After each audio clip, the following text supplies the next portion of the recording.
And very innocent in house. Vishnupriya. So మీరు ఒక top 5 లోకి వీళ్ళు వస్తారు అనే ఆలోచన ఒకవేళ చేస్తే మీ మైండ్కి వచ్చే నేమ్స్ ఏవైనా ఉన్నాయా? నబీల్, ఓకే, నిఖిల్ గురించి చెప్పుకోవాలి మనం, మర్చిపోయాం. చెప్పండి. Nikhil is very kind hearted, very చక్కటి మంచి ఆటగాడు, మంచి మేనేజర్. ఓకే. తర్వాత నబీల్, నిఖిల్, సీత, విష్ణుప్రియ, నైనిక.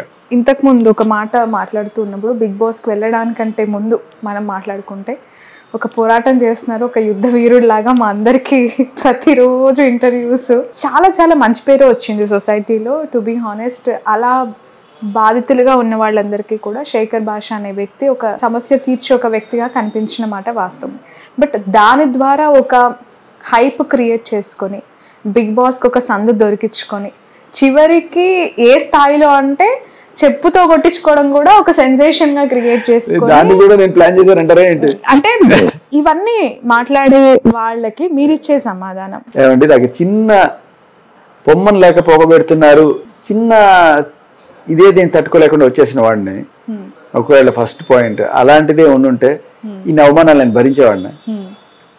అన్ని అవమానాలు భరించిన వాడిని ఈ మాత్రం భరించి బిగ్ బాస్ లో ఉండలేనా? అవి ఏమి ప్లాన్ చేసుకున్నావు కావు, అవి జరిగినాయి. అండ్ అలాగే బిగ్ బాస్ కోసం కూడా మనం ప్లాన్ చేసుకుంది ఏం లేదు. ఒకవేళ అంత ప్లాన్ చేసుకుని అంత కష్టపడిపోయింటే 2 వారాలు నేను నామినేట్ చేయించుకొని ఎందుకు వస్తాను, నేను ఉండేవాడిని కదా.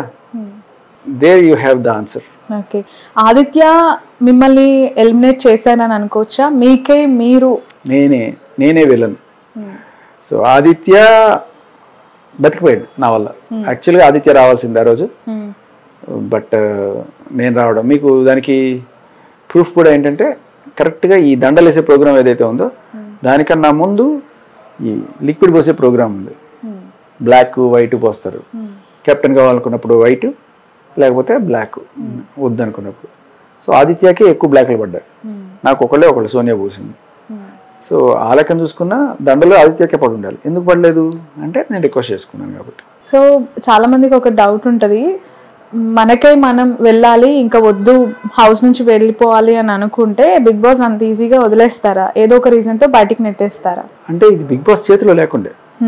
ఎలా ఉండేదంటే ఇన్నాళ్ళు బిగ్ బాస్ నేను వెళ్ళిపోదాం అనుకుంటున్నాను అని చెప్పినా కూడా వాళ్ళని తీసుకెళ్లి కన్ఫెషన్ రూమ్ లో కాస్త కూర్చోబెట్టి వాళ్ళకి బ్రెయిన్ వాష్ చేసి ఏం కాదు నీకేం కావాలి అని చెప్పి చేస్తారు. అదొకటి ఉండేది.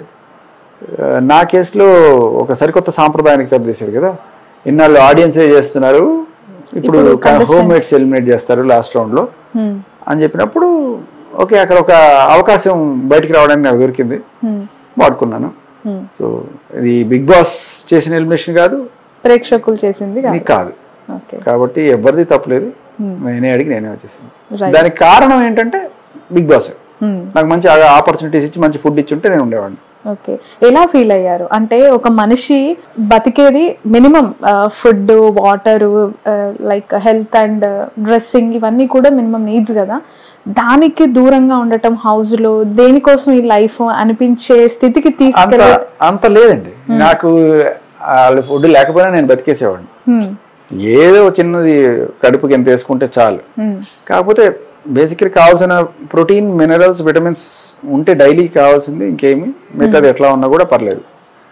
సో ఆ ఉద్దేశంతో నేను అక్కడికి వెళ్ళినప్పుడు ఈ సంత్రాలు, యాపిల్స్, క్యాబేజీ పైన ర్యాపర్లు, నిమ్మకాయలు, జ్యూసులు, లేకపోతే ఈ కాఫీ, లేకపోతే ఈ బ్లాక్ కాఫీలో ఐస్ గడ్డలు వేసుకొని ఏదో ఒకటి చేసి బతికేసాను. నేను ఒక 4 కేజీలు తగ్గాను. బట్ ఎనర్జీ అనేది మెల్లగా లాస్ట్ 2 days అలా డిప్ అవుతూ వచ్చింది. దానికి కారణం ఏంటంటే because of no protein. Okay. That నేను 2 weeks లో 4 kgs తగ్గాను. ఓకే. 2 weeks లో 2 week అయ్యాను. ఎగ్జాక్ట్లీ. శేఖర్ గారు, యాజ్ ఏ ఆర్జేగా మీకు ఒక మంచి లిజనర్స్ ఉన్నారు అండ్ చాలా సుదీర్ఘంగా ఒక ఆర్జేగా మీరు కొనసాగుతున్నారు. ఎస్పెషల్లీ మళ్ళీ విజేగా కూడా సపరేట్ ఆడియన్స్, మీకు టీవీ షోలో కూడా మీకు ఫ్యాన్ బేస్ కొనసాగుతుంది. దేనికోసం బిగ్ బాస్ వరకు శేఖర్ భాష వెళ్ళారు? రెప్యుటేషన్ కోసం, రెమ్యునరేషన్ కోసం? అంటే ఇక్కడ లేని రెప్యుటేషన్ అక్కడ ఏం దొరుకుతుందని లేని రెప్యుటేషన్ బిగ్ బాస్ వాళ్ళు వచ్చిందా? వచ్చింది. 2 weeks ఖచ్చితంగా వచ్చింది. డౌట్ లేదు, దాంట్లో ఎటువంటి డౌట్ లేదు. 18 ఏళ్ళు నేను. కాకపోతే మీకు ఇక్కడ వచ్చింది అడ్వాంటేజ్ ఏంటంటే ఆర్జేగా బీజేగా లేని రెప్యుటేషన్ నాకు యాక్చువల్గా రీసెంట్గా ఈ ఇష్యూ వల్లే వచ్చేసింది. ఓకే. అంతకుముందు చాలా మందికి నేను ఓ ఆర్జేనో విజయనో కూడా తెలియదు. ఇప్పుడు ఒక యాక్టివిస్ట్గా నాకు వచ్చిన మైలేజ్ ఏదైతే ఇదే ఒక యాక్టివిజంలో ఆర్ ఎల్స్ న్యూస్ సెక్షన్స్లో ఇలా ఈ టైప్ ఆఫ్ న్యూస్ చూసే చాలా మంది వాళ్ళే ఉన్నారు. సో వాళ్ళందరి ఫ్యాన్ బేస్ నాకు చాలా వచ్చింది.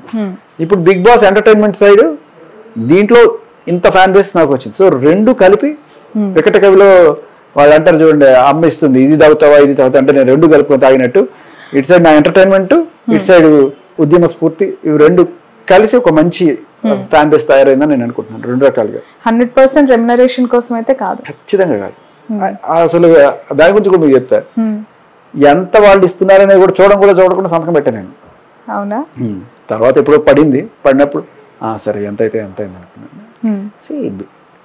ఇవ్వకపోయినా వెళ్ళేవాడిని నేను బిగ్ బాస్కి వెళ్ళింది just because it's a big platform. నా ఫ్యాన్ బేస్ కనుక పెరిగితే రేపు నేను ఏదైనా నాకు మంచి పని చేద్దాం అనుకున్నప్పుడు నాకు వీళ్ళు తోడుగా ఉంటారనేది. బట్ చాలా మంది ఇప్పుడు మీరు ఎలిమినేట్ అయిన బయటకు వచ్చేసారు, మీరు బాబుని చూసుకున్నారు, ఇంటర్వ్యూస్ ఇవన్నీ కామన్ జరిగిపోతున్నాయి కదా. మీ ఫ్యాన్స్ నుంచి కావచ్చు, బిగ్ బాస్ ఆడియన్స్ నుంచి వస్తూ ఉన్న ఒక ఏకైక గలం ఏంటంటే శేఖర్ అన్న మళ్ళీ పోతున్నారు, లోపలికి పోవాలని కోరుకుంటున్నాం, ఇవి వినిపిస్తూ ఉన్నాయి. మళ్ళీ రీఎంట్రీ అని కాల్ వస్తే శేఖర్ ఒపీనియన్ ఏంటి? వెళ్తా, కాకపోతే తిండి పెట్టి పని చేయించుకోండి అంతే. వాళ్ళకి కావాల్సింది పని కాదు కదా, కొట్లాటలు తగాదాలు తన్నుకోవడం అవన్నీ జరుగుతాయి. అవన్నీ కావాలంటే చేసుకోవచ్చు, కానీ పాయింట్ ఏంటంటే దానికి కావాల్సిన శక్తి ఉండాలి కదా మనిషికి. ఒకే ఒక వెజిటేరియన్ మొత్తంలో నేను ఒక్కడనే, అది ముందుగానే అనుకున్నా ఇట్లా ఏదో జరుగుతుందనే నేను ఇవి కంపల్సరీ నాకని చెప్పాను. But they didn't care about it and I had to come back. ఒకవేళ కనుక నెక్స్ట్ టైం పిలిస్తే నేను గట్టిగా మాట్లాడుకొని వెళ్తాను. ఇప్పుడు మెత్తగా మాట్లాడారు, అప్పుడు గట్టిగా నిజంగా గట్టిగా మాట్లాడతాను. రైట్. ఫస్ట్ వీక్ లో శేఖర్ భాష చాలా యాక్టివ్ గా ఉన్నారు, మంచి పంచులు జోకులు ఆ ప్రాసలన్నీ బాగా కలిపారు. బట్ సెకండ్ వీక్ లో ఆ కంటిన్యూషన్ అనేది అక్కడే పోయింది. ఫస్ట్ వీక్ తో క్లోజ్ అయింది, వాళ్ళు చూపించలేదు. ఓకే, ఎందుకు చూపించరు? దేవక్క కూడా సేమ్ అదే మాట్లాడింది, మేము చాలా యాక్టివ్ ఉన్నాము, నన్ను వంట రూమ్ కే పరిమితం చేశారు బట్ చూపించలేదు అని చెప్పి. వై, ఎందుకు మీ యాక్టివిటీస్ ఎందుకు హైడ్ లో పెట్టింది బిగ్ బాస్? అది మీరు బిగ్ బాస్ ని అడగాలి, ఆయనకి నచ్చలేదు. బేసికల్లీ ఆయనకి కావాల్సింది ఈ రొమాన్స్లు లేకపోతే గొడవలు ఇవన్నీ కావాలి. నువ్వేంట్రా బిగ్ బాస్ జబర్దస్త్ చేస్తున్నావు అని చెప్పి అనుకుని ఉంటాడు ఆయన. సో అందుకని చూపించుండడు. కేవలం రొమాన్స్ చేసే వాళ్ళకే అది బాగా పనికొస్తుంది. అయితే ఆ కెమెరాస్ కి కనిపిస్తారా? ఏమో, ఎవరికైనా అది ఇంట్రెస్టింగ్ గా ఉంటుంది. ఇక్కడ ఏం జరుగుతుంది చూద్దాం, నచ్చకపోవచ్చు, కానీ ఏదో చేస్తున్నారా వీళ్ళు అని చెప్పి చూడాలని ఒక కుతూహలం ఉంటుంది జనాల్లో. అదే కావాలి మాకు. ఓకే, ఈ మధ్య ఈ 4-5 days నుంచి కూడా బిగ్ బాస్ చూస్తున్న వాళ్ళందరూ అసహించుకుంటున్న ఒక ఇన్సిడెంట్, మణికంఠ హగ్గింగ్ ఇష్యూ. ఆ హగ్స్ ఏంట్రా బాబు, అసలు ఎక్కడ లేని హగ్స్ అని చెప్పి కాస్త తగ్గిస్తే బాగుండు అని చెప్పి మాట్లాడుతున్నారు. మీరు చూస్తున్నారా బిగ్ బాస్? లేదు, బట్ మీరు చెప్పినవి కొంతమంది చూపిస్తున్నారు మీడియా మిత్రులు, నాకు నచ్చలేదు. అది నాకు నచ్చలేదు. మేబీ అంటే ఇంకొకటి, నీకు ఆ కల్చర్ యాక్సెప్టెన్స్ ఉండొచ్చు.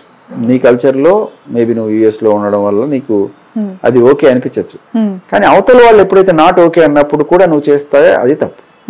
If they are not comfortable, don't do it. And ఇక్కడ పాయింట్ ఏంటంటే ఇక్కడ ఆడియన్స్ కూడా కంఫర్టబుల్ గా లేరు. అవును, అదే పాయింట్. బాగా ట్రోల్ అవుతుంది ఈ హగ్గింగ్స్. సరే, హగ్గింగ్ చేసుకోవాలి, చేసుకునే వాళ్ళకి ఇష్టం ఉందా, ఎదుటి వ్యక్తులకు ఇష్టం ఉందా లేదా అనేది కూడా చూడకుండా కేవలం అదే పనిగా చేయటము అనేది అది ఎంతవరకు యాక్సెప్టబుల్ అనేది కూడా ఒక క్వశ్చన్ మార్క్. అండ్ ఇంకొకటి, హౌస్ లో ఒక్క క్షణం కూడా అర్హత లేని వ్యక్తి ఎవరైనా ఉన్నారంటే అది ఎవరు? అట్లా ఏం లేదండి, అందరూ మంచి ప్లేయర్స్. బట్ లీస్ట్ చెప్పాలంటే సోనియా. ఓకే, ఎందుకు శేఖర్ భాషకి సోనియా నచ్చలేదు? తప్పుని రైట్ అని వాదిస్తూ అవతల వాళ్ళని క్యారెక్టర్ అసాసినేషన్ చేయడానికి ట్రై చేస్తే నాకు నచ్చలేదు. ఆట ఆడుకో, దానికోసం హర్ట్ చేసి అవతల వాళ్ళని వాళ్ళ ఫ్యామిలీస్ గురించి మాట్లాడడము, అడల్టరేటెడ్ ఇట్లాంటివన్నీ నాకు నచ్చల. సో ఈ వారం మీ ఒపీనియన్ ప్రకారం ఎవరు ఎలిమినేట్ అవుతారని అనుకుంటున్నారు? పృథ్వీ కానీ అభయ్ కానీ. అభయ బాగానే ఆడుతున్నట్టున్నాడు కదా అభయ్ కూడా. తెలీదు, అంటే ఫ్యాన్ బేస్ ఎలా ఉంటుందో చూడాలి. ఈ బిగ్ బాస్ ని కొంచెం పక్కన పెడదాం. యాక్టివిస్ట్ శేఖర్ భాష నెక్స్ట్ ఏం చేయబోతున్నారు యాక్టివిస్ట్ గా? వారం రోజులు గ్యాప్ ఇవ్వండి అంతేనా? మళ్ళీ యుద్ధం షురూ చేయబోతున్నారా? ఏమో చూద్దాం, అది మన చేతిలో ఏం ఉండదు, అంతే. యుద్ధాన్ని వెతుక్కుంటే ఆయుధాలు అవే వస్తాయి. ఎలా ఉండింది రెస్పాన్స్? అది మీరు ఇంటర్వ్యూస్ చేస్తున్నప్పుడు రాజ్ తరుణ్ గారు మిమ్మల్ని స్టేజ్ పైకి పిలిచి అప్రిషియేట్ చేశారు కదా, మీకు ఆల్రెడీ ముందు పరిచయం లేరు అని అన్నారు తను, బట్ ఆ ఇన్సిడెంట్ తర్వాత వి బికేమ్ గుడ్ ఫ్రెండ్స్. ఇప్పటికీ ఫోన్ చేస్తారు, మాట్లాడుకుంటాం, ఆల్ ఈస్ గుడ్. ప్రస్తుతానికి ఏం పెద్ద నేను అదే అన్న ప్రాబ్లం ఉందంటే, నువ్వు ఫస్ట్ మీ బుడ్డడితో ఆడుకో, కంగారు ఏం లేదు, మేము చూసుకుంటున్నాం కదా అని చెప్పి అన్నాడు. సరే థ్యాంక్స్ ఫర్ ద టైం అనుకున్నాను. శేఖర్ గారు, మీరు బయటకు వచ్చిన తర్వాత ఈ 3-4 days లో మీరు డెవలప్మెంట్స్ చూసుంటారు. Of course you are a news person too, celebrity too. Jani master కేసుకి సంబంధించి ఆల్రెడీ మీరు ఈ యంగ్స్టర్స్ తరపున, పురుషుల తరపున పోరాడుతూ ఉన్నారు కాబట్టి ఏం జరుగుందని మీరు అనుకుంటున్నారు? ఎస్పెషల్లీ మీకు ఎప్పుడైనా అసలు ఏ రకమైన అంటే బయట మీడియా మిత్రులు వాళ్ళు వీళ్ళు చెప్పిన ఇన్ఫర్మేషన్ తప్ప నా అంతటికి నేనుగా వీళ్ళు సంపాదించిన ఆధారాలు ఇంకా ఏమీ లేవు దీనికి సంబంధించి. చూసింది విన్న దాని ప్రకారం నాకు ఫస్ట్ అనిపించింది ఏంటంటే, ఇన్నాళ్ళు లేని సడన్ గా ఇప్పుడే ఎందుకు పెట్టారు కేసు అనే క్వశ్చన్ కి ఆన్సర్ మీ దగ్గర ఏమన్నా ఉందా నాకు తెలియదు. ఆ క్వశ్చన్ ఎవరైనా అడుగుతున్నారా, అడగట్లేదా? ఇన్నాళ్ళు లేని సడన్ గా ఈ రోజే ఎందుకు? ఇది కామన్ అందరికీ వచ్చింది. ఇదే అమ్మాయి చాలా సార్లు వేదికల మీద ఆయన పొగుడుతూ మాట్లాడిన ఆయన, మరి అప్పుడు లేని సడన్ గా ఈ రోజు ఎందుకు వచ్చింది అనేది నాకు వచ్చిన ఫస్ట్ క్వశ్చన్. అండ్ ఆ అమ్మాయి చాలా మంచి అమ్మాయినే విన్నాను నేను. ఇలా ఏదో డబ్బుల కోసమో ఇంకోసమో చేస్తున్నది కాదు. బట్ మేబీ ఆయన నుంచి విడిపోవడం కోసం చేస్తున్నదా అనే ఒక డౌట్ పెట్టారు కొంతమంది. ఒకవేళ అదే నిజమైతే విడిపోవడానికి వేరే మార్గాలు చూసుకోవాలి తప్ప, ఇప్పుడు మనకి కలకత్తాలో జరిగింది, అది అత్యాచారం, ఇలాంటి వాటిని మనం అత్యాచారాలు అన్నాం. బట్ రిలేషన్స్ లో ఆల్రెడీ చాలా రోజులు ఉండి సడన్ గా ఒక రోజున వచ్చి ఈ 376 ఇలా పెడుతున్నప్పుడు నాకు అదే అనిపిస్తుంది. అంటే అంత సీరియస్ గా ఇప్పుడు పోలీసులు తీసుకుంటున్నారా లేదా అనేది కూడా చూడాలి మనం. అంటే ఎప్పుడన్నా పోలీస్ స్టేషన్కి వెళ్ళి కొంతమంది కేసులు పెట్టడానికి వెళ్ళినప్పుడు, చూడమ్మా ఇలా రాస్తే కంప్లైంట్ వర్కౌట్ అవ్వదు, ఇలా రాయాలి, ఈ సెక్షన్స్ పడాలి, ఈ సెక్షన్స్ పడితే గట్టిగా భయం ఉంటుంది వాళ్ళకి, ఇది అని చెప్తుంటారు. Which is not fair. అంటే ఇన్ కేసు అని చెప్పట్లేదు నేను, మామూలుగా ఒకవేళ జరుగుంటే ఇప్పుడు నేను ఏడిపించాడని కేసు పెట్టు, టీజ్ చేశాడని కేసు పెట్టు, అప్పు ఎగ్గొట్టాడంటే అప్పు ఎగ్గొట్టాడని కేసు పెట్టు, నాకు లేకపోతే నేను కొట్టాడనే కేసు పెట్టు. బట్ కొట్టాడు కాబట్టి, లేకపోతే అప్పు వేసుకున్నాడు ఇవ్వలేదు కాబట్టి, లేకపోతే ఏదన్నా 4 ఫోటోలు ఏవో ఉన్నాయి పాతకు సంబంధించి అవి పెట్టి ఇలాంటివి ఈ కేసు అని కాదు, మామూలుగా కొన్ని చోట్ల మనం చూస్తుంటాం. ఆ సాంప్రదాయానికి ఫస్ట్ ఆఫ్ ఆల్ పోలీసులైనా లేకపోతే ఎవరైనా సరే చర్మగీతం పాడాలి. ఇది ఏంటో నాకు తెలీదు, చెక్ చేసి కానీ నేను మీకు డీటెయిల్స్. ఎప్పుడైనా కలిసారా మీరు గతంలో జానీ మాస్టర్? ఇప్పటి వరకు ఎప్పుడు ఎప్పుడైనా అప్పుడప్పుడు ఇంటర్వ్యూలో కలిసాను, నేను ఎప్పుడు అసలు కలవలేదు. బట్ ఇది చూస్తూ ఉన్నప్పుడు చాలా మందికి ఇది ఒక ఫేమస్ సెలబ్రిటీ స్టేటస్ ఉన్న వాళ్ళని డిఫేమ్ చేయడానికి ఈ అమ్మాయి ఇలా చేస్తుంది, యాక్సిడెంటల్ గా ఇన్ని ఇయర్స్ ట్రావెల్ తర్వాత ఇప్పుడు ఎందుకు కేసు పెట్టింది, కామన్ మీరు అడిగిన ప్రశ్నే అందరూ అడుగుతున్నారు. బట్ టాలీవుడ్ పెద్దలు కొంతమంది ఆయనకు సపోర్ట్ చేస్తున్నారు. డీలో ఏమైనా పార్టిసిపేట్ చేశారా? ఆ అమ్మాయి డీలో కూడా డీలో ఫేమ్ అయ్యి ఇప్పుడు డీఫేమ్ చేస్తున్నారు. అదే జరుగుతుంది. చూడాలండి. నాకంటే ఆవిడ గురించి నేను మంచిగానే విన్నాను, అండ్ అలాగే జానీ మాస్టర్ గురించి కూడా నేను ఇప్పుడు ఏదన్నా వేరే రకమైన మనస్పర్ధలు ఉంటే దాని లీగల్ సిస్టమ్ ని ఇలా తప్పుగా వాడుకోవద్దు అనేది నా అభిప్రాయం. బట్ చూద్దాం ఏముందో నాకు తెలియదు, చూసి చెప్తాను. లైక్ మీరు ఏదైతే పోరాటం చేస్తున్నారో దీన్ని ఏమని పిలవాలి, ఏదైనా పేరు పెట్టండి. పెడదాం, మంచి పేరు పెడదాం. ఎందుకంటే రాజ్ తరుణ్ అయిపోయింది, నెక్స్ట్ జానీ మాస్టర్, ఆ తర్వాత ఇంకెంతమంది వస్తారు, వాళ్ళందరికీ ఒక నాయకుడు కావాలి కాబట్టి శేఖర్ గారే కదా. అండ్ వన్ మోర్, శేఖర్ కి భాష అని ఎందుకు వచ్చింది? అది ఊరికే రేడియో కోసం పెట్టిన పేరు. అంతేనా? శేఖర్ దాదా అని ఉండేది ఫస్ట్, స్టేషన్ మారాక ఆ పేరు క్యారీ చేయలేక నెక్స్ట్ వేరే ఎఫ్ఎంకి వచ్చినప్పుడు బిగ్ ఎఫ్ఎం లో శేఖర్ భాష అనమాట. ఓకే, మళ్ళీ ఎఫ్ఎం కి వెళ్ళబోతారు? ఆల్రెడీ స్టార్ట్ చేశారా షో? నిన్నటి నుంచే. ఓకే. అండ్ బేబక్కకి సంబంధించి మీ ఎలిమినేషన్ లా తనది కూడా అయ్యో 1 వీకే ఉంది, తనని ఇంకా ఉంచాల్సింది, అన్ఫేర్ గా జరిగింది ఎలిమినేషన్ అని. ఫైనల్లీ మీ ఒపీనియన్ ఏంటి? తను బాగా ఆడేదే ఉండుంటే, లేదంటే? ఖచ్చితంగా ఆడేదే, బట్ అదేదో ఒక చట్టంలోకి వెళ్ళిపోయింది ఆవిడ, ఒక గట్టిగా స్ట్రాంగ్ గా ఉండాలి అని చెప్పి. సో ఫుడ్ విషయం కదా కొంతమంది ఇబ్బంది పడ్డారు. బట్ సోనియా లాంటి వాళ్ళు వాటిని అడ్వాంటేజ్గా తీసుకుని అది జరిగిపోయింది, రెస్పాన్సిబిలిటీ లేదు, ఇలాంటివన్నీ వేయడం ట్రై చేసింది. సో మొత్తానికి పాపం ఆవిడని అందరికీ సేవ చేసి వెళ్ళిపోయింది. ఆమ్లెట్లు వేసి పెట్టి, దోశలు వేసి పెట్టి, ఫైనల్గా నామినేషన్ వేయించుకొని ఆవిడ అట్లేస్తే వీళ్ళు తిట్లేసారు. ఇలాంటివి అన్ని కోరుకున్నారు పాపం చాలా మంది. ఆవిడ అట్లేస్తే వీళ్ళు తిట్లేసారు. మొత్తానికి శేఖర్ భాష లేదు నవ్వించడానికి అని చెప్పి చాలా మంది ఫీల్ అవుతున్నారు. సో ఇకపై మిమ్మల్ని వినాల్సిందే, మేము చూడలేమా? అయ్యో చూడడానికి ఏముందండి, ఈ వేదిక కాకపోయినా వేరే వేదికలు ఖచ్చితంగా నాకు తెలిసి దొరకచ్చు, దొరికితే చేద్దాం.